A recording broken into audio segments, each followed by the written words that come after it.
Bueno, este es de, como la necrológica, a Mario Vargas Llosa. La tía Julia, el escribidor, me chusmeó Abelardo Castillo, se basa en una historia real, parecidísima a cuando Cacho Castaña casi se casa con su hija. La muerte de Mario Vargas Llosa no va a afligir a las multitudes ni por su edad, ni por sus posiciones políticas, ni por actitudes adoptadas para con sus colegas, ni mucho menos por una ansiosa espera por su libro ahora trunco sobre Sartre. Y sin embargo, el Nobel de Literatura merece un caudal de nuestro reconocimiento, aunque su propia fanfarronería infumable nos haga tender a querer compensarlo. Y la acaso sobrevaloración histórica nos lleva a rabiar y criticar no a Vargas Llosa, sino al culto excesivo a Vargas Llosa. Cabe diferenciar estas dos esferas tan separadas. Hay que poder oír con mucho cuidado a un chico irreverente que se burla de las víctimas de algo y no preguntarse si no se está tratando de defender de las arengas y adoctrinamientos, los museos y sermones que le hablan todo el día de esas víctimas. Mi ahora querida amiga y siempre excelente profe de literatura lineal médica me inició en este camino de ida, porque es adictivo leerlo, con Los Cachorros en el secundario del colegio Pestalozzi. Hubo puntos más altos, hubo puntos más bajos. Sarlo no le negaba la buena técnica, Gabo lo sintió su par hasta la famosa trompada que el peruano le propinó al colombiano por haber creído celoso que le tiró un lance a su pareja. No los vio iguales la gente, no los vio iguales la Real Academia, que parangonó 100 años de soledad a Don Quijote. Las editoriales que explotaron el boom sí vieron que vendía este renacentista emulador de Faulkner, que a partir del sonado caso Padilla, tan bien documentado en Las noches de La Habana por el hermano de Cabrera Infante, decidió tomar distancia del progresismo bien pensante de izquierda y abjurar de la Revolución Cubana.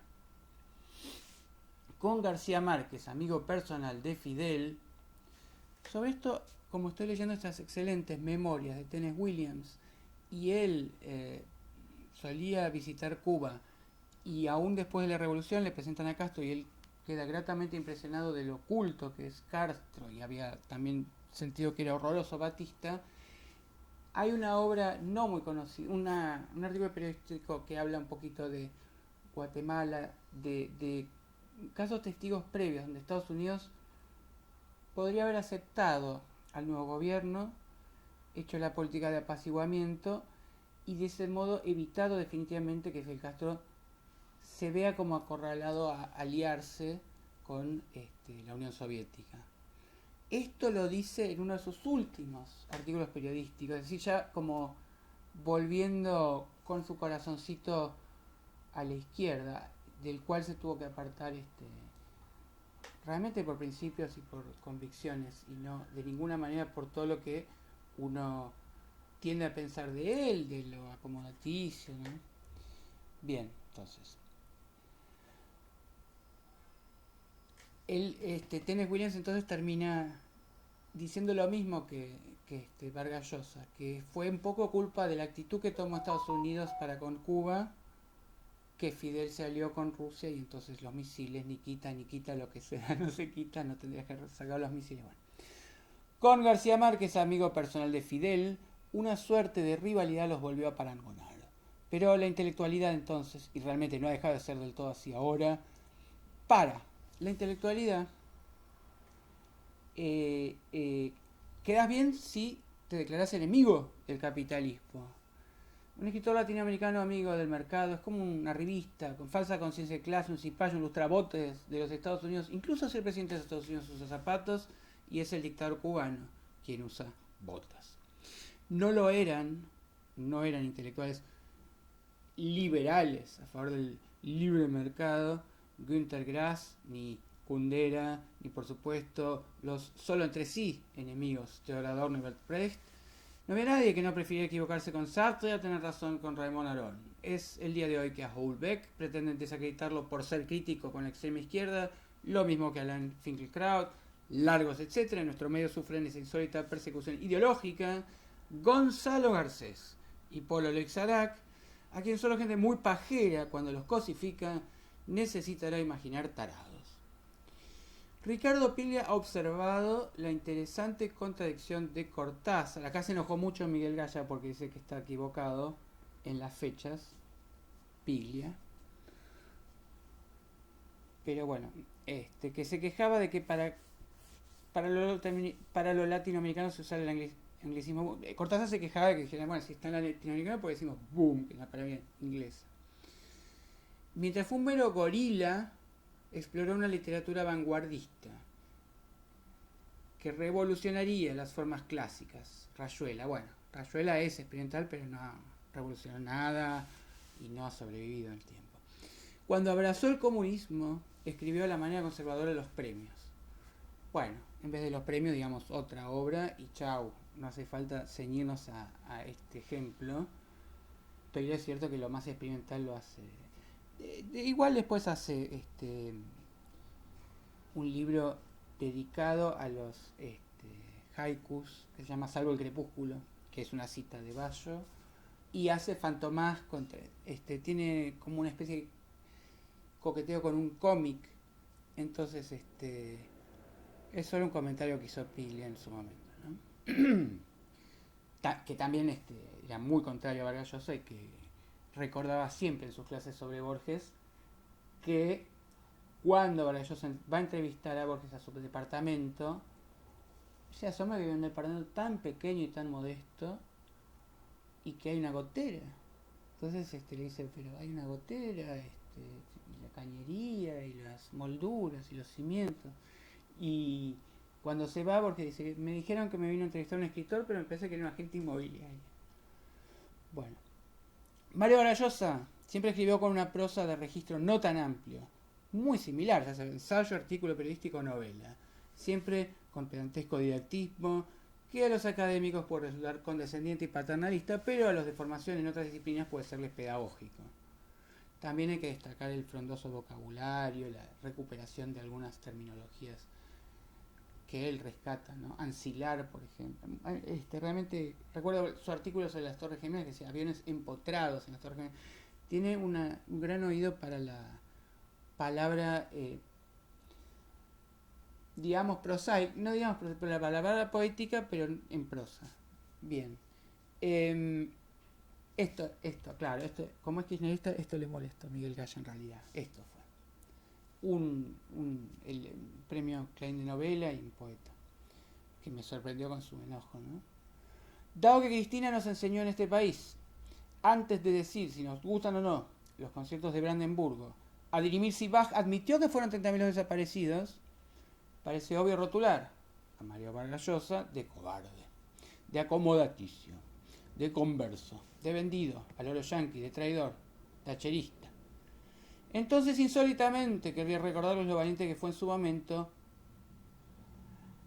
en el agua en que este pez se movía, para parafrasear su libro sobre sus infortunios queriendo ser presidente del Perú, no Fujimori, romper con la inmensa simpatía y la infinita esperanza que significó Cuba en el momento en que lo hizo no fue una bajeza interesada, fue seguir con honestidad su convicción, fue tener muchos huevos. Desde ya no podemos decir que haya sido una luminaria en el campo de la sociología o las ciencias políticas, nadie cita ninguna de sus opinologías como poseer algún rigor académico, dado que pasaron su feble fanatismo al bando contrario. Les recomiendo leer la polémica jocosa con Ángel Rama, que le dice Varguita. Bueno. Nadie puede considerar, entonces dice, no, llame Vargas Llosa, entonces el otro cita el Quijote y bueno, Cervantes de Saavedra. Bueno. Nadie puede considerar seriamente que el jurar con Chompa haya sido por parte de Evo Morales un acto de racismo invertido. No daba prestigio criticar a la izquierda, no ganabas el respeto de la intelectualidad, no vendías más libros. No podemos decir que lo hizo para salvar vidas, quizás solo lo hizo porque su ombligo mucho más importante que se llama Momentánea Islita y el pasajero bloque de Repúblicas Socialistas, su ombligo, su imperecedero ombligo iba a quedar pegado a crímenes que no avalaba. Como quiera que fuere, iniciales ventajas no le trajo. No voy a hablar de lo despótico que fue contra enemigos por razones personales a los que se encargó de impedirles ascender en la escala editorial, porque esas canalladas a las que era propenso no pueden ser defendidas ni siquiera cuando no se puede hablar más de los muertos. Como escritor, ¿Qué es lo que realmente fue? Hay que sacarnos el sombrero. No digo que nos sumemos al coro de adulones exagerados, que son lo que realmente nos molesta. Pero hagamos el ejercicio de abstracción de imaginar que dirigimos un taller literario y un joven llamado Mario nos trae algunas de sus novelas. Les recuerdo los títulos. Los jefes, Conversación en la catedral, Pantalón y las visitadoras, ¿Quién mató a Palomino Molero? La casa verde, La ciudad de los perros. No podemos decir que son bosta de vaca. Ni tenemos que ser esquizofrénicos como Horacio González cuando dijo que hay dos Vargas Llosa. Porque no hay dos. Es igual como escritor que como lector de la realidad política. Apasionado, elocuente, poco complejo, honrado en su persuasión. Lo que realmente puede reprochársele es cierto permanente maniqueísmo, cierta infantil ingenuidad candorosa, pero en tiempos de depresión económica que no está en depresión psicológica. No puede servirnos de coach ontológico y ayudarnos a ser nuestro propio héroe, un hombre con tanta fe en sí mismo. A pesar de que se creía Dios, no era del todo un imbécil. Sería el insólito resumen de esta necrológica nada emocionada. Tuvo la ingenuidad de ser comunista sin realpolitik ni el maquiavelismo que hasta en los manuscritos promueve Marx.